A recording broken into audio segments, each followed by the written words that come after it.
Minash-shaytanir-rajeem. Bismillahir-rahmanir-rahim. Assalamu-alaikum. Jiyayanu, Pakhair-agale. Ni hao, Chunushumme, Washmale. Ohio Gonzaimas. Guten Morgen. Hola, Boyo, Privyet, Kaifa hal? Hale Shuma Chatore, Ahlan Wasal, Marhaba. Buna, Mucho, Gracias, Wabi, Balli Kare Aaya. Hoş geldin and ayasaya khuya mora chivato chi halyot kalimera, and a very warm welcome to everybody who's tuned into PTV World and watching World this morning. Ladies and gentlemen, I happen to be Shahzad Hassan Khan, and I'm very lucky that once again I've been joined by the very amazing, the very literate, ladies and gentlemen, she happens to be Miss Hajra Sati. Hello Hajra, assalamu alaikum. How are you feeling today? Walaikum assalam. Thank you so much, Azad, for introducing me. Jazakallah khair. And it has been, I think, 2 months since you went away. So how do you feel the set? And since you also went to Dubai, so did you brought back chocolates for us? Because whenever you go abroad, I'm always waiting for the chocolates. But I think it will remain a distant dream, right? So no, it's not going to be a distant dream at all. And the reason being is okay, that this time around, alhamdulillah, I brought a few chocolate, and it's wonderful to be back on the set, which has given me a lot of recognition. It's all because of alhamdulillah, PTB World and World this morning, that wherever I have been in different parts of the country, ladies and gentlemen, you know, they have always recognized it because of the work that we have been doing over here. Of course. But finally, we are back, and certainly something special. Jaisa ke I think everybody can see that, you know, right from the beginning, it's different this time around. True. So, ladies and gentlemen, for all of those viewers who are out there who've been texting me, messaging me that we want you back at World this morning, here I am alongside Hajra Sati. And what are we talking about, Hajra, today? Alhamdulillah. So we are going to talk about something which is, I think, Shahzad's favorite, because Shahzad is true foodie. And I think Pakistanis are also very true foodie, because we love to have lots of flavors and culinary cuisines. And Shahzad, do you remember, especially when we were growing up, we were kids, so we did not have the restaurants which had specific niche over there, right? True. So we used to have the restaurants which used to sell a lot of desi foods or maybe continental. But now we have, you know, specialized restaurants coming up, right? For example, there are lots of places in Islamabad that are selling specifically naans, right? Nutella naan and cheese naan and parathas and whatnot, right? And then there are continental food. So what is driving all of these trends? And I think Pakistan is a very breeding ground for all of the foodies, because Pakistan has been littered or lined up with lots of restaurants that are coming in. And Hajra, in addition to that, I believe that, you know, that this one sort of entertainment that we have to ourselves is actually going out and eating. There's not a lot of you know, kind of resources for us to kind of go and have these recreational activities. So to talk about that, one is very important. Right. Number two, a lot of people have been saying that restaurant industry or food industry is always profitable. I think this is a question which we will make sure that we get asked as well. Yes. Not just that, on number three, you know, for a lot of people who've jumped into this business, what are the things to do and what are the things which they certainly shouldn't really not be doing. And in addition to that, if we are going to bring in any international franchise for people who are out there who were thinking that, okay, let's bring in, you know, another coffee brand, a bigger coffee brand or any other eatery. And they're certainly coming in Pakistan, right? And Shahzad, I don't know if you agree with that, but a lot of people say that Islamabadis do not have a great, or they're not that much of a foodie as compared to Lahoris or as compared to Karachites, because Lahoris have more taste for the foodie. And I mean, if in the midnight you go outside into the restaurant. Well, that exactly means that Islamabadis are in a habit of keeping themselves fit. But to talk about all of this, ladies and gentlemen, we're very lucky that we've been joined by a gentleman who's actually looking after two of the international brands, and I would love to name them over here, maybe Costa Coffee or IHOP. He has his own YouTube channel which goes with the name of Roti Shoti as well, you know. So I don't know, you know, if it's Roti Shoti or the other way around as well. You know, so ladies and gentlemen, we're very lucky that we have been joined by Mr. Hussain Tariq. Mr. Hussain, can we have you over here early in the morning? Assalamu alaikum. Thank you so much for joining us. Please take a seat so that we can get started. So, Hajar, let's get back to our seats as well. Yes. So, Hussain bhai, thank you so much for joining us. Wonderful to have you so much over for calling me over here. It's a pleasure. You know, we're looking forward to this great conversation about restaurants today. But before we do that, we have a few top stories to share with our viewers. So, Hajar, without any further ado, let's get started. Sure. So, caretaker Prime Minister Anwar al-Haq Kakar held a bilateral meeting with the President of the United Arab Emirates, Sheikh Mohammed bin Zayed Al Nahyan, in Abu Dhabi, and both the leaders affirmed the resolve to further strengthen the bilateral and strategic cooperation and the dialogue between the two countries. And I think that's pretty a development, because UAE is a very important player in this entire region, and Prime Minister going and meeting him means that we want to reaffirm our strategic and brotherly ties, and also it is also a Muslim country like Pakistan. So Pakistan's foreign policy has always a tilt towards a brotherly Muslim country. All right, ladies and gentlemen, well, to take a good look at these visuals, I believe that, such ties always play a very crucial role, Hajra, whenever we talk about the prosperity and in order to where we see the relationships. And obviously, UAE has also shown its interest in investing in Pakistan, and Pakistan has also started up a SIFC, a platform, a forum where it is encouraging the foreign investment, and for that, I think it's very important that our top leadership goes there and have this dialogue. And certainly, we will talk about it, but I think let's formally start up the conversation and begin it, because foodies and all the people who love food, I would love to have this conversation. But before we get started with this conversation, I really need to ask you, what did you have for your breakfast today? Okay, so I had fried egg, I had milkshake, banana milkshake, and I had 2 pieces of bread. Wow, Yes, that's wonderful. yes, That's wonderful. And a lot of people are actually getting into this business of, having some restaurants which offer some amazing breakfast, and that's something which I like the most as well. There are a few with which you can get it from drive-thrus as well. There Yes, are a few yes, where yes. they bake a fresh bread as well. But to talk about restaurants, ladies and gentlemen, we're very lucky that we have been joined by Mr. Hussain Tariq Bahi. Assalamu alaikum, sir. Once again. Walaikum assalam again. Thank you so much for joining us. First of all, for everybody who's watching out there, Hajar, do you know, because I think it's a household name, Hussain Bhai, I would want to talk about your mother over here, Zubaida Appa, alhamdulillah. So, to be very honest, I think that, she lives in our hearts, she lives in every household. And that's exactly what I keep on telling my mother, that, that we really need to kind of come up with such sort of amount of work or such sort of work which actually help people in Ghar Garasti. And Exactly. I believe that it has, do you think that it has helped you many folds? Absolutely. Whenever I talk about my mom, I get overwhelmed and I get very, very sort of, Mama used to call me Mama Godi because I haven't really gotten out of that Mama Godi syndrome. But yes, Amma stepped out of the household at 50 when people actually planned their retirement. Yes. She was 50 when she got the opportunity to work for a multinational. And then the rest is history.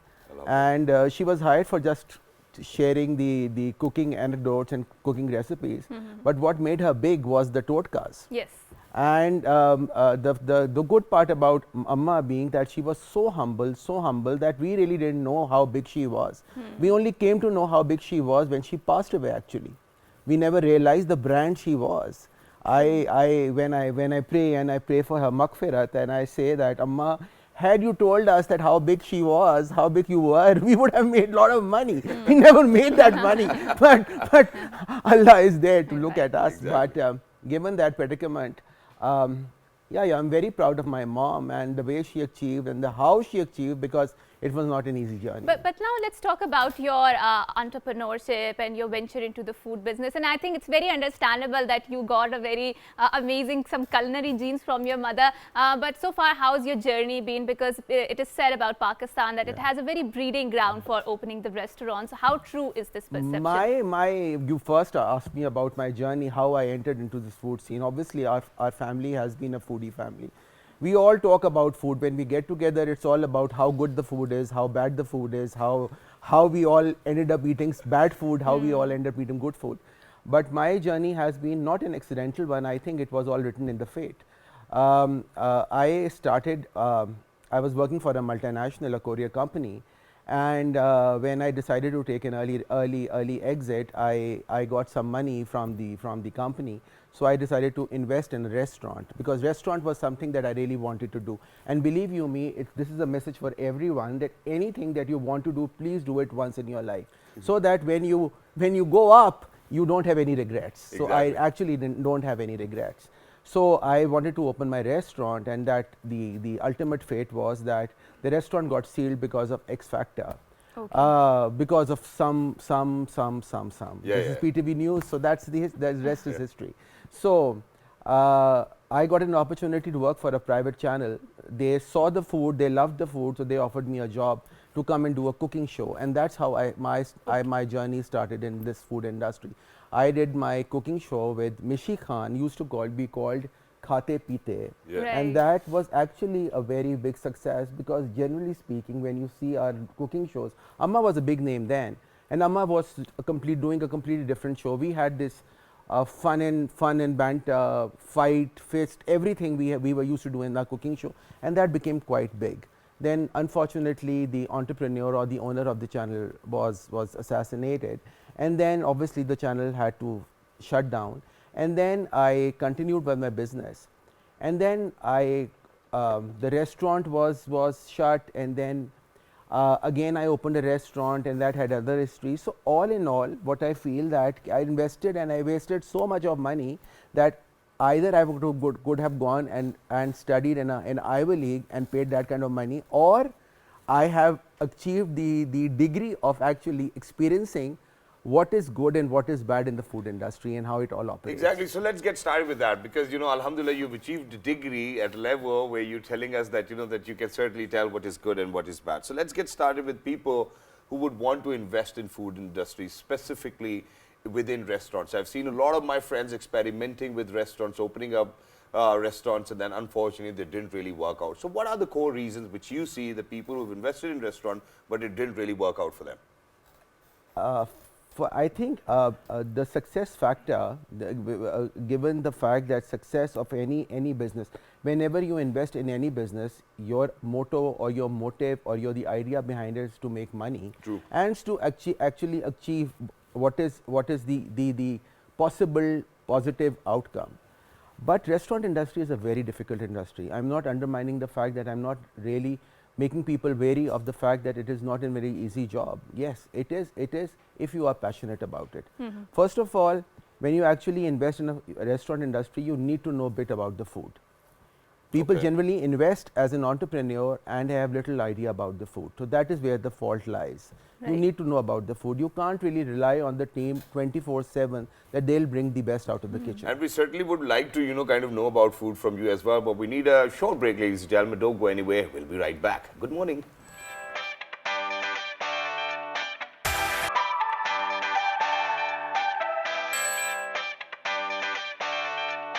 Ladies and gentlemen, welcome back. Thank you so much for staying tuned to PTV World. You're watching World this morning, right? Before heading towards a short break, we were in conversation with Mr. Hussain Tariq. And Hussain bhai, so coming back to where you said that, for anybody who's opening up a restaurant should know about food. Now, when we say know about food, what do we actually mean by knowing about food? Not necessarily one needs to become a chef or what Amma would say, that a cooking expert. But knowing about food means that you need to know about good food. So if anybody is offering you a taste palette, you need to understand what good food is. Right. And of course, the first thing in the restaurant business, if a customer is saying that, no, customer is king, that is an old cliche, but if customer is saying the food is not good, you need to accept it with an open heart. Okay. You can't say that, ki sir, ye aisa hi hota hai. Yeah, true. You must have experienced this also. Oh, yes, your soup is not yeah. good, your soup is too salty, or sir, ye aisa hi hota hai. Okay, Yeah. that's the first disaster in a given restaurant. That customer would never come back. So also the other thing is that you need to understand that you need to for a restaurant you need to create the vibe.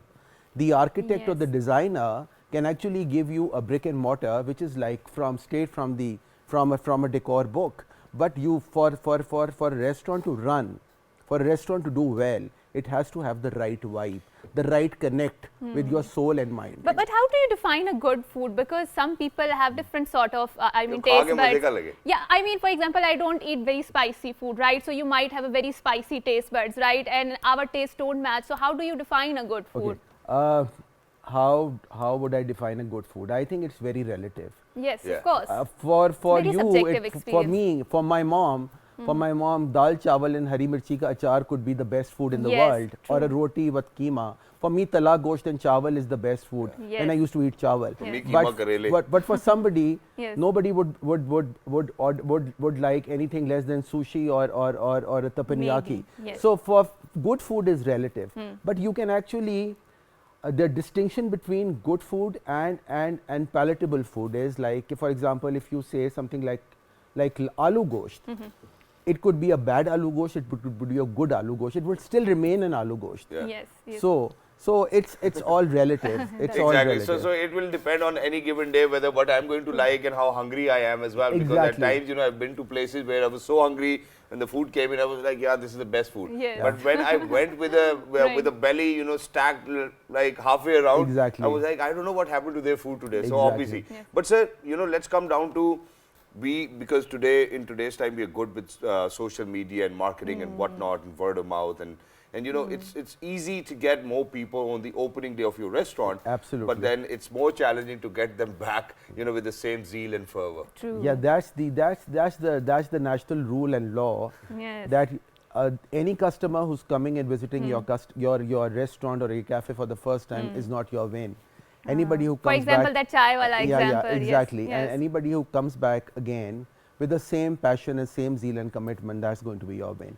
Also, I feel that the social media has helped and also has not helped. Yes.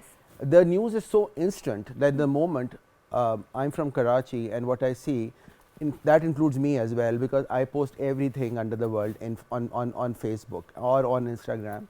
So when you actually, even when you are not even properly settled, you get something like a cup of coffee or a croissant or anything, you start clicking it before you even start posting it. True. So the world knows that you are having coffee and your croissant and you are having croissant at this point in this world. Yeah. So there is no privacy now, first of all, and also I feel that the effort and the hard work that the person puts in baking that croissant and offering you that coffee is completely zero nowadays. It's how you perceive it is more important than how he has baked it or how he has created it. Yes. So it's a very, very flimsy, very artificial world right now we are living in. And since you have spoken about, you know, it's an artificial world, there's one more thing which I would want to talk about over here very quickly because we're short on time. And that is that, you know, obviously Zubaida Appa happens to be, you know, one of those legendary figures, towering figures which the world has actually kind of looked forward to as well. What are those keen values that you still carry, which Appa always carried in her journey, because you have your own YouTube channel as well, and we would like to share a few pictures of yours too as well with the rest of the world, where you know you're standing right beside the towering personalities. Please go ahead. What are you carrying forward in the food business? And those can be culinary values too, right? Okay. Go ahead. First of all, what I learned from Amma, because I won't call myself a chef. I'm a cooking. I know how I can create food. I can create food. One needs to be very, very humble when it comes to cooking. Okay. It's like an art. And food needs to look very, very good when you look at it the eyes, because it's like a painting. Again, painting is relative. Somebody likes it, somebody doesn't like it. Of course. So Amma was very, very humble when it comes to, when she was in the kitchen, she was enjoying. She used to entertain people. She used to invite people. She was always very, very happy when she was in the kitchen. So one needs to be very happy in the kitchen. That's first. The second thing is that you really don't depend a lot on the ingredients. Whatever is in the kitchen, you can create. Wow. You can create, because her food was very, very budget food.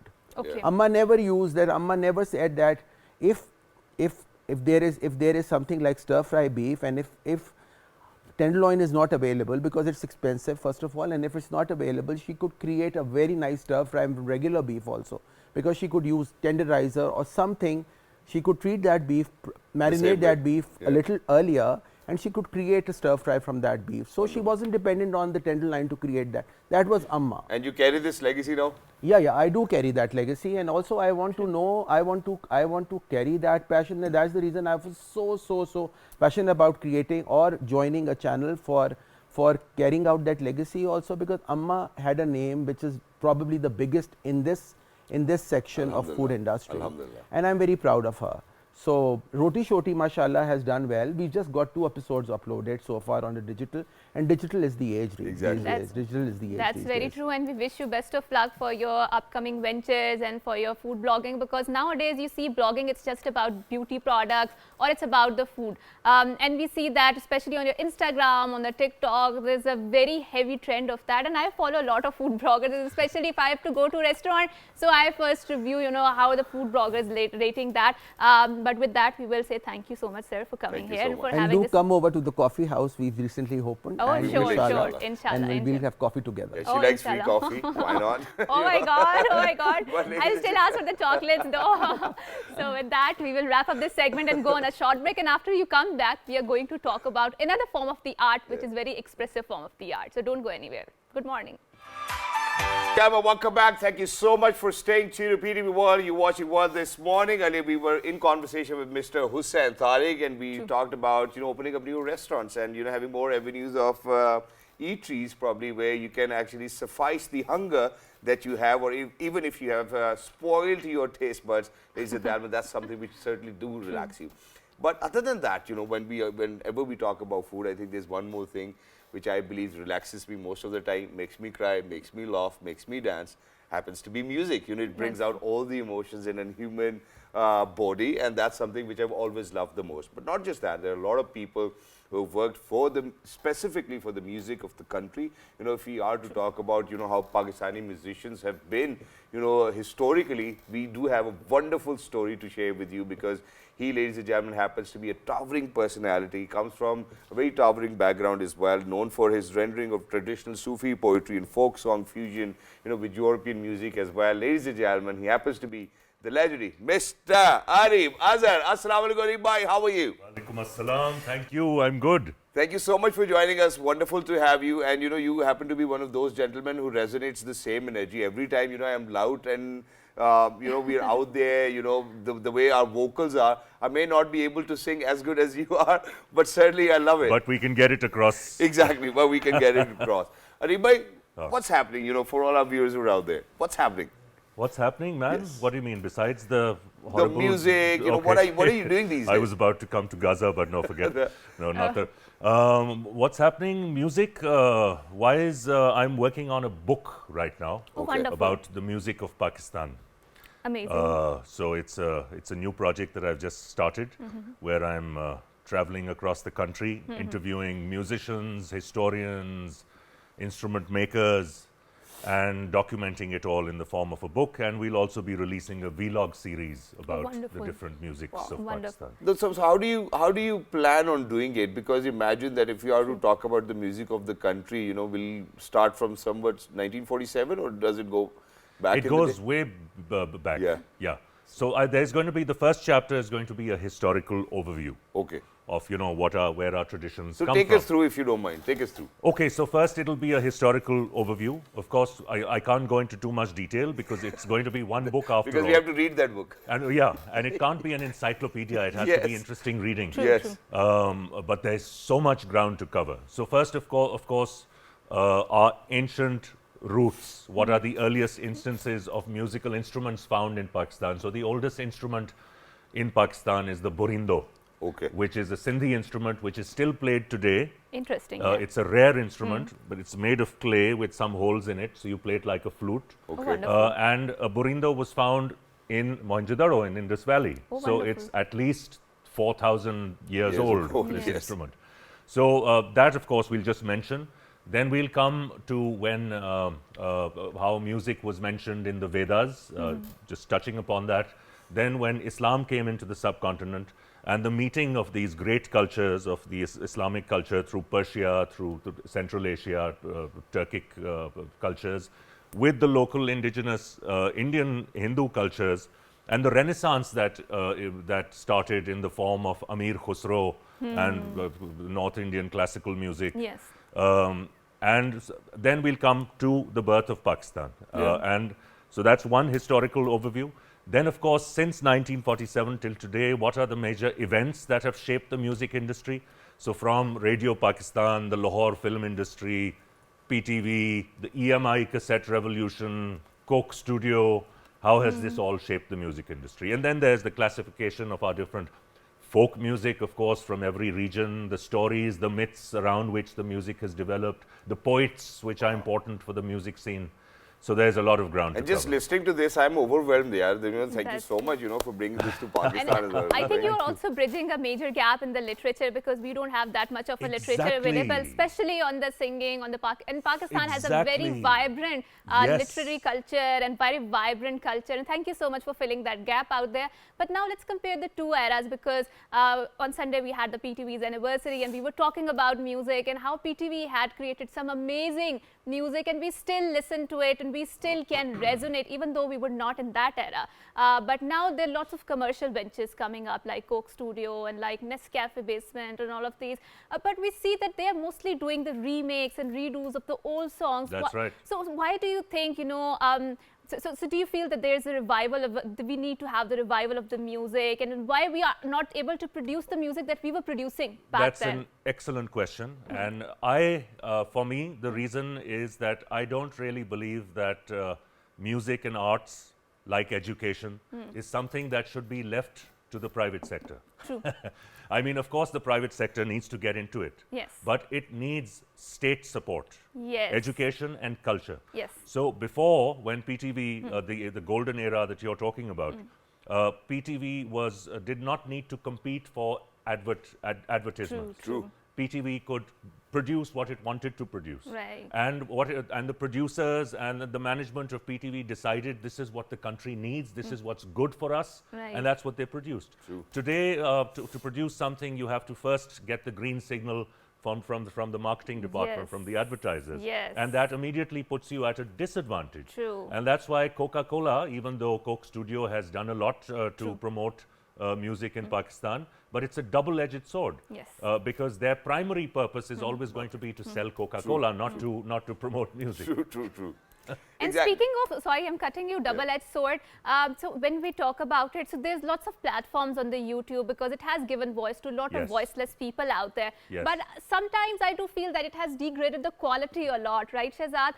Because everyone is uploading their content on the social media, on their YouTube. How do you think that YouTube, is it an equalizer? It's a divider, in I your like it. opinion? I think I like it too. I think it's Okay. I think it's gotten rid of the middleman. It's provided an opportunity for anyone's video to go viral. So it's at least provided a more or less even playing field. Of course, so on social media, also those projects or those musicians or those artists that have huge budgets supporting them will always do better because there's, in social media, you also need to spend money to advertise properly. But at least it's provided a space to everyone. So I think it's the social media that's really making a change in the world. Of course, we're not understanding all of it. And again, sorry, I hate to be political in the morning show, but I have to mention this. The present horrible war going on in Gaza. Yes. The only difference between this war and the previous wars is that this is in real time. True. And It that's has why been we can see broadcasted, the yes. horrors of the genocide. Exactly. And this has not happened before. The genocides were committed before in all previous wars. That's But true. you couldn't follow it in real time. And that evokes a reaction. So That's now true. this is something interesting happening in the world. Let's see. Exactly, and it is obviously at the same time condemnable as well, for all of those actions which have been taken and this genocide which is taking place as well. But now, bringing it back to our topic, there's one more thing which you have contributed towards Pakistan, that is that you ventured into playwriting as well. So your play River's Daughter was, it was being presented, in Karachi. Then you went to Hyderabad. It was being there as well. So how did you, how are you venturing into all of these, making sure that you're going to produce art, not just restricted to music, but rather bringing it to drama as well now? Well, I've had to diversify for a number of reasons. One is, I suppose one of the main reasons is that, most of the work that I do, I need to be rooted at home because I've got my mother to look after, and I've got a younger sister who's a special needs person who's Down syndrome, requires full attention. So I can't be traveling too much. I can't be going on tours too much. So I try to create work that's meaningful to me and Right. something that I can mostly do based in Islamabad, based at home. Some traveling involved, of course. And then I try to create projects that can support me in that. And I've always had the advantage or the disadvantage of having I can't do a job. I've never been able to work under anyone. I have to do my own thing. Yeah. So then I try to create work where I can do my own thing. So which is why, when you speak of your own thing, so whatever is going around you, whenever it comes down to artists like you or musicians are very vocal, with their instruments. So do you think that you're going to be vocal with your instrument today? Sure. Yeah, I've why brought not? it. Please So, go ahead. yeah. Okay, so I'll do a song. I haven't done this in a while. I hope I can remember all the words. Sure. It was it's written by my dear friend Arshad Bhatti and composed by myself, and it's a song of hope, Let's do Wonderful. it. and it's in Urdu for all our English-speaking audiences. Apologies Sure. in advance. Sure, go ahead. मेरे देश में है इम्कान बहुत आस उम्मीद अरमान बहुत, सहरा में एक बूंद गिरे, चश्मा पत्थर से फूटे, सख्त शीत में धूप खिले, दरिया में कोई लहर उठे, मेरे देश के बासी यार बहुत, वारफ्ता दें प्यार बहुत, शगुफ्ता लहजों में बेसाख्ता उल्फत की, सदरंग बातें करते हैं, कानों में रस भरते हैं, मेरे देश में है इम्कान बहुत, आस उम्मीद अरमान बहुत।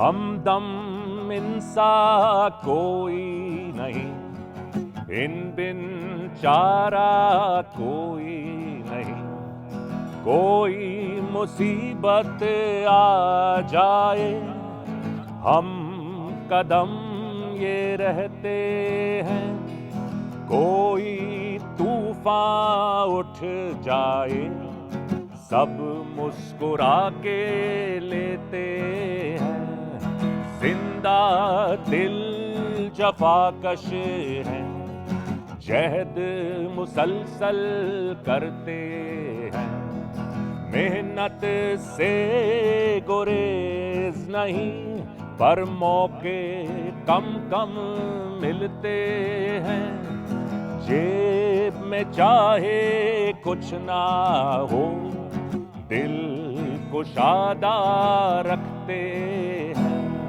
मेरे देश में है इम्कान बहुत, आस उम्मीद अरमान बहुत,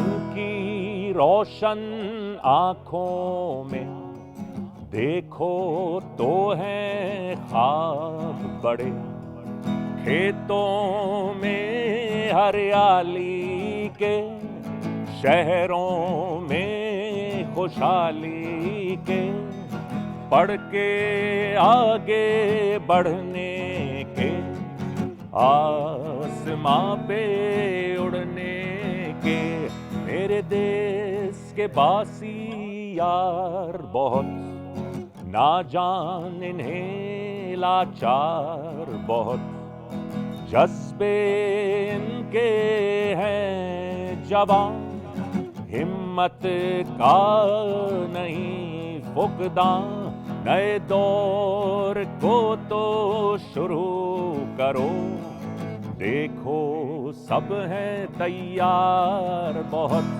मेरे देश में है इम्कान बहुत, आस उम्मीद अरमान बहुत। मेरे देश में है इम्कान बहुत, आस आस उम्मीद अरमान बहुत. Thank you so much, Arif bhai. It was wonderful to listen to this as well. And while I was listening to this, there was this one thing which came up to my mind. And चर्चे आम हो तो किस्से भी ज़रूर होते हैं. उन लोगों पर हमेशा भरोसा किया जाता है जो अपने काम की वजह से मशहूर होते हैं. Thank you so much, Arif bhai, for being over here. Thank you. It was wonderful to be in conversation with you. But for very quickly, towards the end of the program, anything which you would like to say to our Pakistani fellow men, women, children, and what are your fans expecting near from you? We have spoken about the drama that you've done recently, you've written it yourself, you've spoken about the book you're working on, and in terms of music, what's coming up next? Well, man, right now I'm focused on the music part of it. Sorry, on the book part of it. Yes. But I hope to come up with some new songs. I've been missing that, and that's what really provides me food for the soul. All these other things, of course, are interesting, and someone needs to do them. Yeah. But what I really enjoy is playing music, so I hope I can get back into that as soon as possible. Inshallah, and we really enjoy you, producing music, you singing, you know, you playing instruments for all of us as well, and may you be this way, inshallah, in years to come, and may you be always this awesome as well. Thank you Looking so just much. like a wow. Thank you so much Thank for you so being much. with us. And for everybody who's out there, ladies and gentlemen, don't forget to write to us on our Facebook page, which goes with the name of Well, this on morning. Twitter, Well, this on morning. Daily Motion and YouTube. Well, this morning. Until next time, ladies and gentlemen, look after yourselves. 1, 2, 3. Good morning.